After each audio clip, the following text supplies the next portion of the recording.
بسم اللہ الرحمن الرحیم۔ السلام علیکم۔ ہندوستان میں سلطان غیاث الدین تغلق کے دور حکومت میں ایک غریب بیوہ رہا کرتی تھی جو بڑی نیک اور عبادت گزار تھی۔ بیوہ کی ایک نابینا بیٹی اور ایک بیٹا تھا جس کا نام حسن تھا۔ حسن 15 سال کا تھا، لیکن وہ دن بھر محنت مزدوری کر کے اپنی بیوہ ماں اور نابینا بہن کا پیٹ پالتا تھا۔ ایک روز اسے کوئی بھی مزدوری نہ ملی، جبکہ اس کی ماں اور بہن پہلے ہی 3 دن سے فاقہ کر رہے تھے۔ اس صورتحال پر حسن اپنی ماں کے سامنے بیٹھ کر رونے لگا۔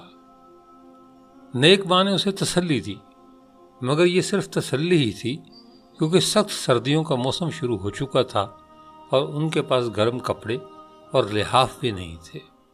ایک رات حسن کی بہن کو پسلی میں شدید درد اٹھا اور وہ چل بسی۔ محلے والوں نے مل جل کر اسے کفن دفن کا انتظام کر دیا۔ اب صرف حسن اور اس کی بیوہ ماں بچے تھے، لیکن فاقہ کشی ختم نہ ہو سکی۔ ان دنوں دہلی میں حضرت خواجہ نظام الدین اولیاء کی بڑی شہرت تھی۔ ان کی دعا اور برکت سے لوگ فیض یاب ہو رہے تھے۔ حسن نے حضرت خواجہ نظام الدین اولیاء کی خدمت میں حاضر ہونے کا ارادہ کیا تاکہ اپنی بدحالی دور کرانے کے لیے دعا کرا سکے۔ جب حسن حضرت خواجہ نظام الدین اولیاء کی خانقاہ کے باہر پہنچا تو شہزادہ محمد تغلق خانقاہ کے اندر سے نکل رہا تھا، جبکہ خانقاہ کے اندر حضرت خواجہ نظام الدین اولیاء لوگوں کے ہجوم میں بیٹھے کہہ رہے تھے، ایک سلطان گیا اور دوسرا سلطان آ گیا۔ حضرت نظام الدین اولیاء نے خادم سے فرمایا، جاؤ باہر جو سلطان کھڑا ہے اسے میرے پاس لے آؤ۔ خادم باہر گیا تو حسن کو غریب حالت میں دیکھ کر واپس آ گیا اور عرض کیا کہ باہر کوئی بادشاہ نہیں، بلکہ ایک مفلوق الحال نوجوان کھڑا ہے۔ حضرت خواجہ نے فرمایا، ہاں وہی تو مستقبل کا بادشاہ ہے، جاؤ اسے میرے پاس لے آؤ۔ جب حسن خانقاہ کے اندر داخل ہوا تو حضرت نظام الدین اولیاء نے بڑی شفقت سے فرمایا، بادشاہ سلامت، بیٹھ جائیے۔ حسن نے خواجہ صاحب سے اپنے لیے بادشاہ کا لفظ سنا تو بہت حیران ہوا اور خواجہ صاحب کے قدموں پر گر کر کہنے لگا، حضور میں تو ایک غریب پردیسی ہوں، دین دنیا کے بادشاہ تو آپ ہیں، میں تو آپ کی دعا کا محتاج ہوں اور اس لیے آپ کی خدمت میں حاضر ہوا ہوں۔ خواجہ صاحب نے حسن کے سر پر شفقت سے ہاتھ پھیرا اور ایک خادم سے کہا، اس نوجوان کے لیے کھانا لاؤ۔ خادم نے آہستہ سے عرض کیا، حضور مہمانوں کے لیے جو کھانا تیار کیا گیا تھا وہ تو ختم ہو چکا ہے۔ خواجہ صاحب روزے سے تھے، فرمایا، میرے افطار کے لیے جو کھانا رکھا ہے وہی لے آؤ۔ خادم وہ کھانا لے کر حاضر ہوا تو آپ نے اس میں سے روٹی کا ایک چھوٹا سا ٹکڑا انگلی کے سرے پر رکھ کر حسن کو دیا اور فرمایا، یہ دکن کی بادشاہت کا تاج ہے جو بڑی محنت اور بڑے عرصے کے بعد تیرے سر پر رکھا جائے گا۔ پھر باقی کھانا بھی آپ نے حسن کو عطا فرمایا اور اس کے لیے خیر کی دعا کی۔ اس واقعے کی صورت کچھ بھی ہو، لیکن اس کا ذکر محمد قاسم فرشتہ اور بعض دوسرے مورخوں نے خاص طور پر کیا ہے۔ حسن خواجہ نظام الدین اولیاء کی باتوں پر حیران و پریشان باہر آیا۔ کچھ دن تو وہ اسی شش و پنج میں رہا کہ کیا کرے، لیکن جب غریبی اور تنگ دستی نے اسے مزید پریشان کیا تو اس نے اپنا پیٹ پالنے کی خاطر گنگو نامی ایک امیر برہمن کی ملازمت اختیار کر لی۔ یہ برہمن ستاروں کا علم جانتا تھا اور سلطان غیاث الدین کا بیٹا شہزادہ محمد تغلق اسے بہت مانتا تھا۔ گنگو برہمن لوگوں میں گنگو بہمن نجومی کے نام سے مشہور تھا۔ حسن جو کہ صحت مند اور کڑیل جوان تھا، اس لیے گنگو بہمن نے حسن کو دلی کے قریب اپنی ایک بنجر زمین آباد کرنے کے کام پر لگا دیا اور اس مقصد کے لیے اسے بیلوں کی ایک جوڑی اور 2 مزدور دیے اور اس سے کہا کہ اس زمین میں ہل چلا کر اسے کھیتی باڑی کے قابل بناؤ اور اپنا پیٹ پالو۔ حسن بیل، ہل اور مزدور ساتھ لے کر بنجر زمین پر پہنچ گیا اور مزدوروں کو زمین کھود کر اسے ہموار کرنے پر لگا دیا۔ جب یہ ہموار ہو گئی تو اس میں ہل چلانا شروع کر دیا۔ وہ ہر روز صبح سویرے مزدوروں اور بیلوں کو ساتھ لے کر زمین پر پہنچ جاتا اور پھر سب باری باری اس میں ہل چلانے لگتے۔ ایک دن حسن یا اس کا کوئی مزدور ہل چلا رہا تھا کہ ہل کی نوک زمین کے اندر پھنس گئی۔ اس نے بڑا زور لگایا لیکن ہل آگے چلنے کا نام نہ لیتا تھا۔ حسن نے غور سے دیکھا تو ہل کی نوک کو ایک زنجیر میں پھنسا ہوا پایا جو ایک بڑے برتن کے منہ سے بندھی ہوئی تھی۔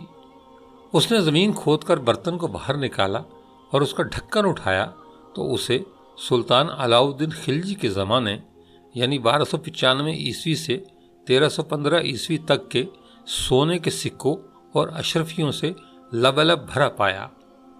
وہ چاہتا تو یہ ساری دولت یا اس کا کچھ حصہ اپنے پاس رکھ سکتا تھا، لیکن اس کی ایمانداری نے یہ بات پسند نہ کی کہ اپنے آقا کی دی ہوئی زمین سے نکلے ہوئے مال میں خیانت کرے۔ اس نے یہ ساری دولت ایک چادر میں باندھی اور سیدھا گنگو بہمن کے مکان پر پہنچا۔ جب یہ مال اس نے گنگو کے سامنے رکھا اور اسے بتایا کہ یہ اس کی زمین سے نکلا ہے تو وہ حسن کی ایمانداری دیکھ کر حیران رہ گیا، اور دوسرے دن صبح ہوتے ہی اس نے یہ سارا واقعہ اپنے دوست شہزادہ محمد تغلق کو بتایا۔ شہزادے کو یہ سن کر بڑی حیرت ہوئی کہ ایک معمولی غریب آدمی بھی ایسا ایماندار اور سچا ہو سکتا ہے۔ شہزادہ نے اسے بلا بھیجا۔ حسن شہزادے کی خدمت میں حاضر ہوا تو شہزادے کو اس کا حلیہ، صاف ستھرا سادہ لباس اور گفتگو سب چیزیں بہت پسند آئیں، اور اس نے اپنے والد سلطان غیاث الدین تغلق کو اس کی ایمانداری کا سارا قصہ سنایا۔ بادشاہ پر اس کا بہت اثر ہوا اور اس نے حسن کو ڈھیر سارا انعام دے کر اپنے درباری امیروں میں شامل کر لیا۔ جب حسن شاہی دربار کا امیر بن گیا تو ایک دن گنگو بہمن نے حسن کی قسمت کا ذائچہ بنایا تو اس جنم پتری یا کنڈلی کو دیکھ کر حیران رہ گیا۔ اس نے حسن سے کہا، حسن، تمہاری قسمت کا ذائچہ بتاتا ہے کہ تم قسمت کے دھنی ہو، کسی دن بہت بڑے آدمی بنو گے۔ جب تمہیں یہ رتبہ مل جائے گا تو کیا تم میرا کوئی کام کرو گے؟ حسن گنگو بہمن کو اپنا محسن سمجھتا تھا۔ اس نے فوراً کہا، ضرور کروں گا۔ گنگو نے کہا، جب خدا تجھے دنیا میں کوئی بڑا رتبہ دے تو اپنے نام کے ساتھ میرا نام بھی اپنے نام کا حصہ بنا کر لکھنا، تاکہ تمہاری وجہ سے میرا نام بھی ہمیشہ زندہ رہے، اور جب خدا تمہیں اختیار دے تو خزانچی کے عہدے پر مجھے اور میرے بعد میری اولاد کے سوا اور کسی کو نہ رکھنا۔ وعدہ کرو کہ میری یہ 2 باتیں پوری کرو گے۔ حسن نے وعدہ کیا کہ جب بھی مجھے اختیار والا بلند رتبہ ملا میں یہ باتیں ضرور پوری کروں گا۔ حسن نے شاہی دربار کا امیر بن کر ظفر خان کا خطاب حاصل کیا۔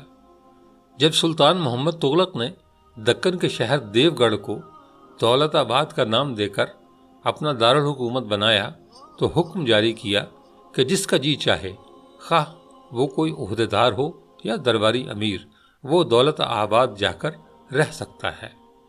اس حکم کے جاری ہوتے ہی حسن دولت آباد چلا گیا۔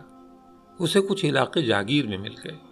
کچھ عرصے بعد محمد تغلق نے اپنے کچھ امیروں کو نافرمان قرار دے کر قتل کرا دیا۔